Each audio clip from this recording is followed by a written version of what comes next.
Welcome to the Sewer Wealth Podcast, where we bring you the timeless wisdom of the world's greatest business and wealth-building books. In each episode, we break down proven strategies from legendary minds, so you can apply them to your own journey toward financial freedom and success. So, get ready to unlock the secrets of success, one book at a time.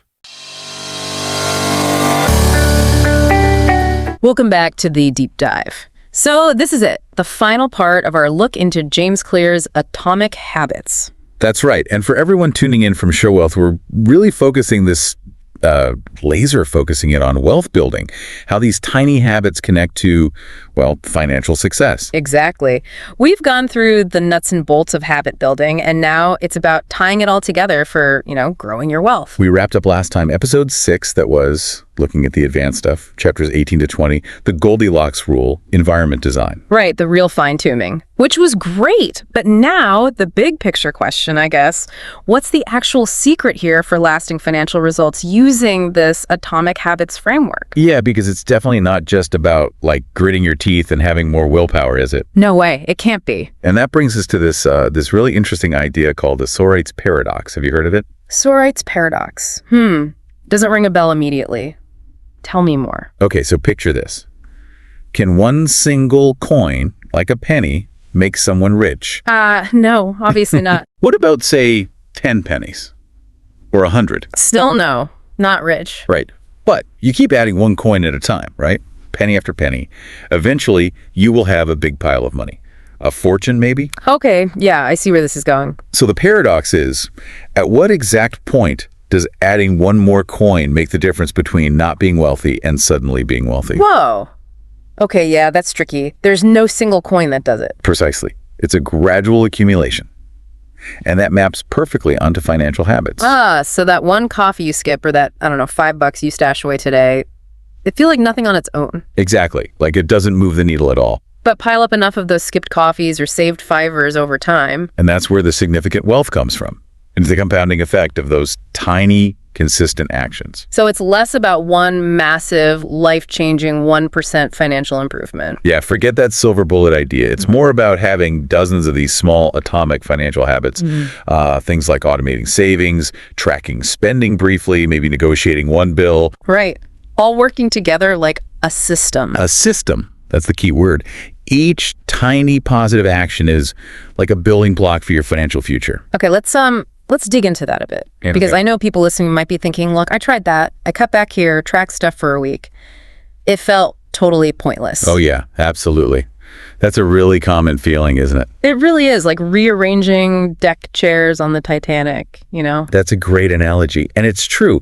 At the very start, these small changes can feel like they just get, washed away. Yeah, swallowed up by everything else. They get overshadowed by your existing financial momentum, the way you've always done things. It's hard to change course initially. It's just you want to just throw your hands up and say, why bother? Totally.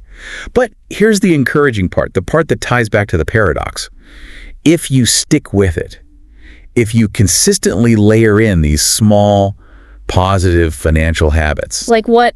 Give me another example. Okay, maybe it's just 5 minutes tracking expenses before bed, or setting up a tiny, $10 automatic transfer to savings each week, something really small. Right, manageable. Gradually, those scales of life, let's call them, they start to tip slowly in your favor.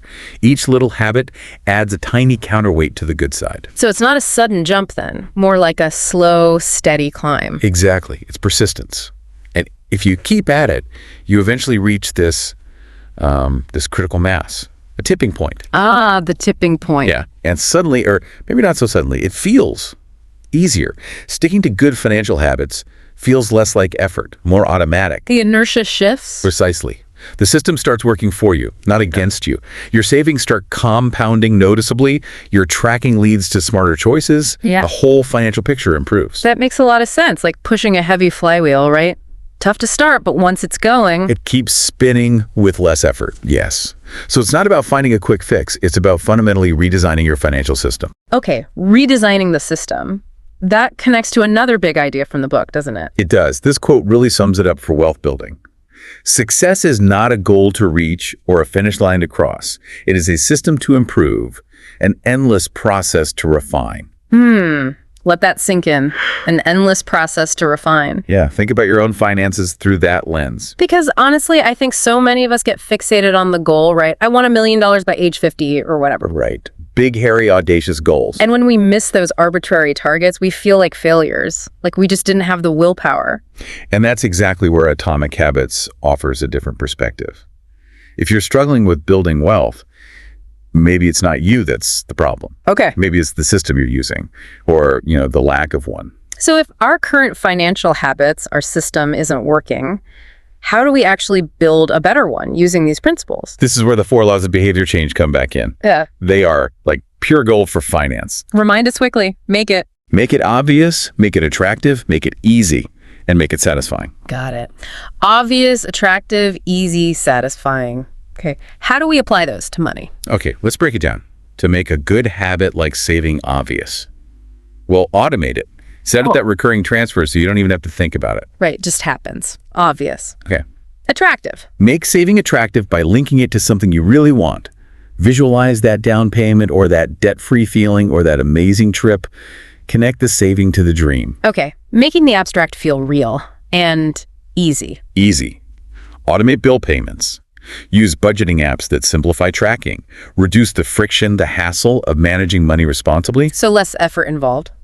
And satisfying. Make it satisfying. Track your progress visually. Maybe give yourself a small, budget-appropriate reward when you hit a savings milestone. Celebrate the wins, even small ones. Okay, a small reward, not blowing the budget, celebrating saving $50. Exactly. Don't undermine the progress. Now, flip side, bad habits. Right, the ones that hurt our wealth building. We need to make those invisible, unattractive, hard, and unsatisfying. Okay. How? Make impulse spending invisible.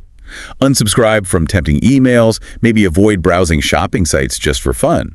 Make debt unattractive. Focus on the interest piling up, the cost of it. Yeah. That's unattractive. Hard. Make bad spending hard. Maybe implement a 24-hour waiting period before buying non-essentials. Add friction. Delete saved credit card info from browsers. Oh, that's a good one. Unsatisfying. Make it unsatisfying by reflecting on the opportunity cost. What else could I have done with that money for my future self? Really feel the regret, maybe. So you're actively shaping your environment and routines to kind of nudge yourself towards good financial behavior and away from the bad stuff? You got it. And crucially, this isn't a one-and-done thing. It's constant tweaking. An ongoing process. Yeah, you notice where you slip up? Yeah. You identify the bottleneck in your financial system, and you apply the 4 laws again. Obvious, attractive, easy, satisfying. It's a cycle. So yeah, there's no magic bullet then. No overnight secret. It's just consistent improvement of the system through these tiny habits. That really is the core message. Clear says, the secret to getting results that last is to never stop making improvements. That applies so powerfully to building wealth. Think about it. Just consistently saving, even a little, over years and decades. The impact is enormous. It's that compounding effect again. And Claire uses those other great analogies, right? Building a business brick by brick, gaining knowledge page by page. Yeah, building a strong body workout by workout. It all comes back to that steady incremental progress. And that killer line, small habits don't add up, they compound. That's the essence of it, especially with money. Small, consistent financial actions don't just add linearly. Their impact grows exponentially over time thanks to compounding returns. Okay, the theory makes sense. It feels right. But can we see this working in the real world? Like actual people using these ideas for financial success? Definitely. While the book uses diverse examples, let's look at some relevant to wealth creation. Think about Ali Abdaal. Oh, yeah, the productivity YouTuber guy. Huge following. Right. He often talks about using habit stacking, which is straight out of Atomic Habits, to build his online business, which, let's face it, became incredibly successful financially. Okay, habit stacking. What specific habit did he use that relates? He's mentioned writing for just 10 minutes every morning, first thing, before checking his phone or anything else. Just 10 minutes. Seems tiny. Tiny, right. But done consistently, day after day, that built the foundation for all his content, his courses, his business. It wasn't, one heroic writing session. It was the system. Wow. And that relates to wealth building because many people aim to build a side hustle or business. Exactly. That small, consistent habit directly led to significant income generation for him. It shows the power of a foundational atomic habit. Okay, good example. What about someone maybe more directly in like finance or investing? How about Tim Ferriss, author of the 4-Hour Workweek, but also a very successful angel investor? Think Uber, Shopify, Twitter. He got in early on those. Yeah, incredible track record. How does he fit? Ferriss constantly emphasizes routines, small improvements, building systems, all very atomic habits. He actually said, you don't rise to the level of your goals, you fall to the level of your systems. Whoa, that's powerful. And sounds just like James Clear. It really does, doesn't it? It implies his investment success wasn't just luck or hitting the jackpot. Right. It's just there were habits behind it. Intentional habits. Probably around research, learning, having a disciplined process for evaluating deals, making decisions. He likely built a system for investing based on consistent habits that led to that wealth. So again, it's not some secret sauce they have. It's the relentless application of good systems built on small habits. I think that's a huge part of it. And James Clear himself used the example of, say, Olympic athletes. Right. How so? They don't just rely on feeling motivated to train. Their focus is on becoming the type of person who trains every day. It's identity-based. Ah, the identity shift. We talked about that. Yeah. You don't just do training. You are an athlete who trains. The action becomes automatic, part of who you are. So for listeners wanting financial success, it's not just about doing saving or doing investing. It's about becoming the kind of person who builds wealth. Someone for whom smart financial habits are just natural, part of their identity. Making those good choices almost automatically because that's just who you are. That's the ultimate goal, isn't it? Building that wealth builder identity through consistent atomic actions. Okay, so wrapping this all up, bringing our final deep dive on atomic habits and wealth building to a close, what's the main thing listeners should take away? I think the biggest thing is hope, really, and understanding. The success stories, Abdal, Ferriss, athletes, they aren't really about luck or genius.